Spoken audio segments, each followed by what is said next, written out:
Yo, konnichiwa, gimana kabar kalian hari ini? Semoga sehat terus ya. Di video kali ini, Mimin akan membahas manhwa yang berjudul Istriku Adalah Musuh di Masa Depan. Yang dimana, di video kali ini Mimin akan membahas chapter 9 dan chapter 10. Bagi yang baru mampir, jangan lupa klik tombol subscribe, like, dan loncengnya agar channel ini dapat berkembang ke depannya.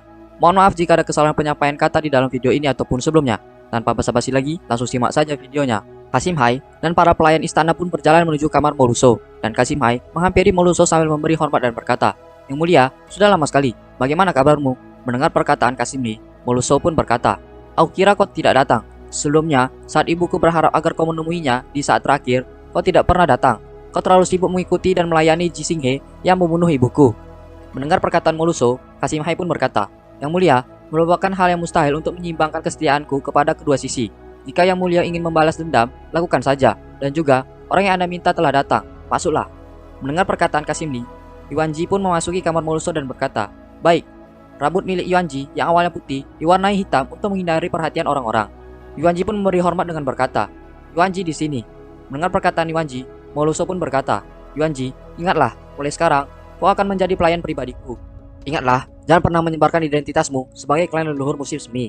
Kau mengerti?" Mendengar perkataan Moluso, Yuan Ji pun tersenyum dan berkata, "Baik, dan juga saya ingin berterima kasih kepada Tuan karena telah membawa saya masuk." Mendengar perkataan Yuan Ji, Moluso pun berkata, "Berterima kasih kepadanya. Apa kau tahu siapa dia?" "Dia adalah pria milik Ji Xinghe yang paling berharga, Kasim Hai Qingyan." Mendengar perkataan Moluso, Yuan Ji pun terlihat kesal dan berkata, "Apa? Kau adalah Hai Qingyan?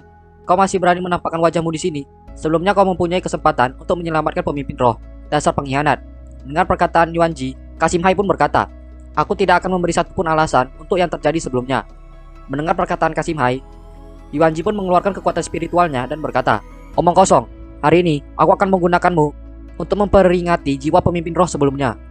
Yuan Ji pun memberikan serangan ke arah Kasim Hai, tetapi serangan Yuan Ji pun cukup lemah untuk mengenai Kasim Hai. Yuan Ji pun terdiam dan berkata di dalam hati, "Apa? Pak tua ini, kultivasinya kuat. Aku bahkan tidak bisa menyerangnya." Yuan Ji pun terjatuh akibat pelindung kultivasi milik Kasim Hai. Melihat insiden tersebut, Moluso pun segera berkata, "Kasim Hai, berhenti." Mendengar perkataan Moluso, Kasim Hai pun berkata, "Maaf atas kerancanganku. Sekarang sudah larut. Saya juga harus kembali ke istana. Tapi sebelum itu, Yang Mulia, izinkan saya untuk ikut campur. Zhou Jinyu, yang terkenal karena ketidakgunaannya, jika Yang Mulia tidak bersedia menikahinya, aku bisa." Mendengar perkataan Kasim Hai, Moluso pun menatap tajam ke arahnya dan berkata, "Aku tidak akan meragukan perkataanmu. Mengenai hal ini, aku tahu apa yang kulakukan dan tidak memerlukanmu untuk ikut campur." Mendengar perkataan Moluso, Kasim Hai pun terkejut dan berkata di dalam hati, "Yang Mulia, jangan bilang kau serius mengenai ini." Lalu Kasim Hai pun berkata, "Saya hanya..." Mendengar perkataan Kasim Hai, Moluso pun berkata kembali, "Sudah kubilang kau tidak perlu khawatir. Pergilah ke tempatmu berasal." Mendengar perkataan Moluso, Kasim Hai pun tampak tak percaya sambil berkata di dalam hati, "Sejak kecil, Yang Mulia selalu mengurung diri di istana. Dia tidak pernah berinteraksi dengan pria sebelumnya." Dan bilang jika dia telah ditipu oleh Zhou Jinyu. Setelah memikirkan itu, Kasim Hai pun berkata, "Baik." Kemudian, setelah Kasim Hai pergi dari ruangan tersebut, Yuan Ji pun berkata, "Pemimpin roh, apa kita akan membiarkannya pergi begitu saja?" Mendengar perkataan Yuan Ji, Moluso pun berkata, "Fondasi kita masih tidak stabil. Kita akan membiarkannya dulu." Mendengar perkataan Moluso, Yuan Ji pun berkata kembali, "Tapi, ini sedikit aneh. Kultivasinya cukup kuat. Dia bisa saja memudahkan penampilannya, tapi kenapa?" Mendengar perkataan Yuan Ji, Moluso pun berkata, "Bagaimana mungkin aku tahu?" Kemudian, Moluso pun membaca sebuah surat dari Kasim Lee yang berada di atas meja. Isi surat tersebut berisi, "Yang Mulia, sudah lama sekali. Aku sangat bahagia saat menerima surat rahasia dari Yang Mulia. Aku selalu berpikir jika akan bertemu lagi.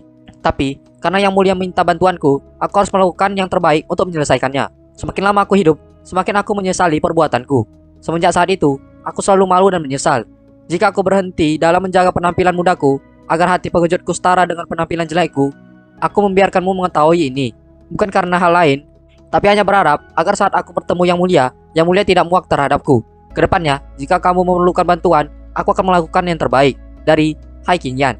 Moluso pun membawa Yuan Ji ke kamarnya dan berkata, "Kau akan tidur di kamar samping. Mulai sekarang, kau harus selalu di sisiku. Dan kau tidak perlu sopan saat tidak ada siapapun."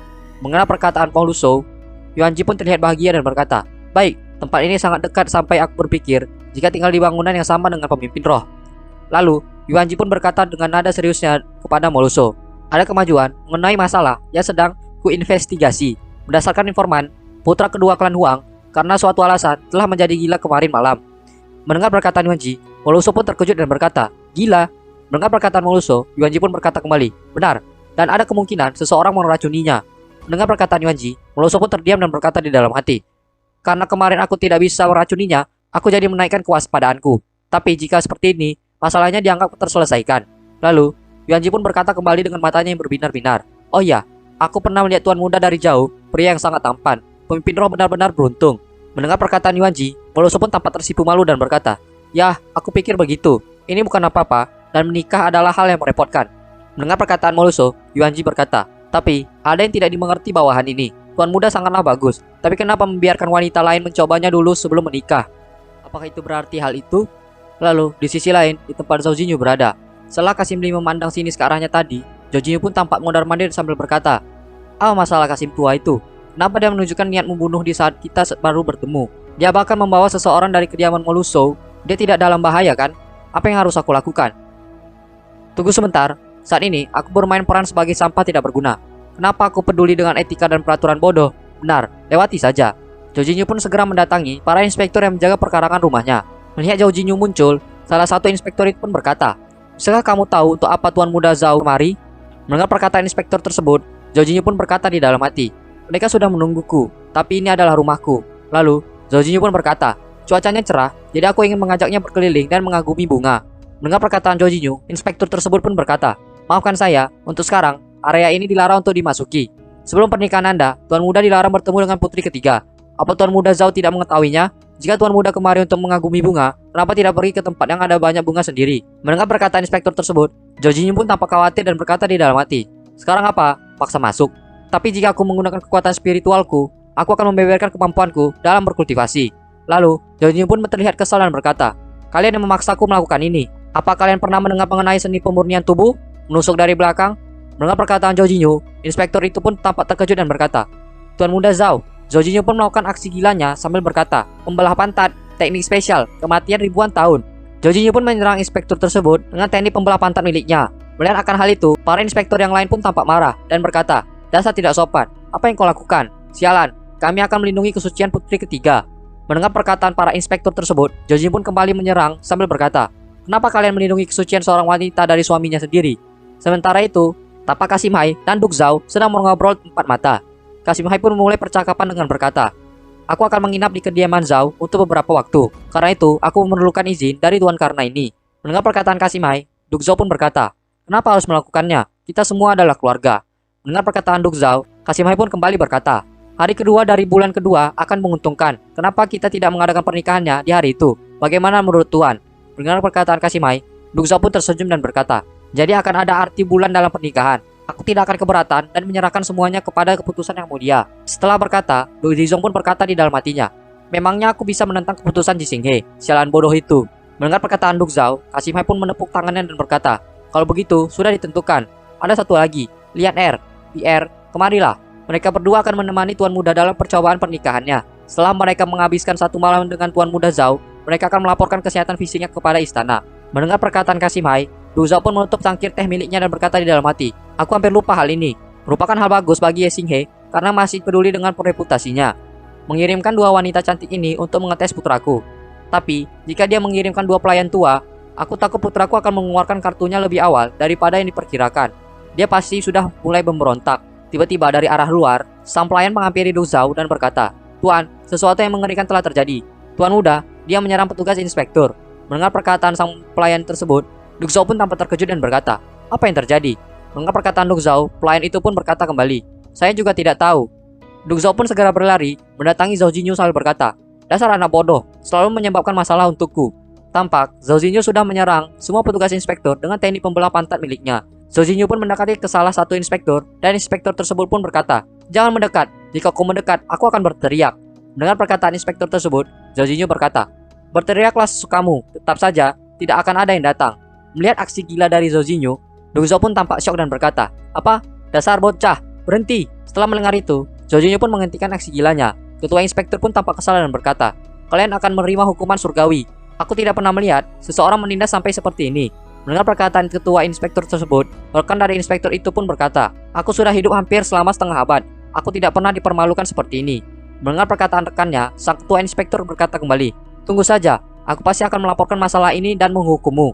Mendengar perkataan sang ketua inspektur, Duk Zhao pun berkata, "Tidak butuh. aku akan menghukumnya sekarang juga. Du Zhao pun segera meninju wajah Zhao Jinyu, sehingga Zhao Jinyu pun pingsan di tempat, dan Dung Zhao pun langsung membawa Zhao Jinyu ke tempat yang aman. Du Zhao pun menyerang Zhao Jinyu dan mengempaskannya, lalu berkata, "Berhentilah berpura-pura, bangun, kita harus berbicara. Apa kau sudah tahu tentang gadis yang dikirim istana sebagai pasangan percobaanmu? Mereka pasti akan memintamu untuk menyelesaikan percobaannya dalam beberapa hari. Apa kau sanggup?" Mendengar perkataan Du Zhao, Zhao Jinyu pun terbangun dari pingsannya dan berkata, "Itu, bisakah ayah membantuku menolak mereka?" Mendengar perkataan Zhao Jinyu, Du Zhao pun tersenyum dan berkata di dalam hati, "Semuanya berpikir jika putraku adalah playboy, tapi anak ini..." Lalu, Du Zhao pun berkata, "Baiklah, tentu, aku tidak pernah berniat menyiapkan mereka. Bagaimana jika salah satu dari mereka hamil?" Mendengar perkataan Du Zhao, Zhao Jinyu pun berkata, "Aku tahu, berdasarkan peraturan, aku harus menikahi mereka jika itu terjadi. Kemudian, Kaisar bahkan akan tahu warna dalaman yang kau gunakan. Kenapa Pak Tuas Besum itu tertarik dengan bawahan kita ya?" Mendengar perkataan Zhao Jinyu, Du Zhao pun membuang nafasnya dan berkata, "Berhentilah bercanda. Pernikahan percobaan ini direncanakan oleh Kaisar. Tidak mudah untuk menolak mereka. Apa kau punya rencana?" Mendengar perkataan Du Zhao, Zhao Jinyu pun menggigit jarinya dan berkata, "Tentu saja, 10 hari. Bantu aku menahan mereka selama 10 hari, dan aku pasti akan menyelesaikannya." Mendengar perkataan Zhao Jinyu, Du Zhao pun berkata, "10 hari? Ya, itu mungkin. Tapi bagaimana kau bisa sangat percaya diri?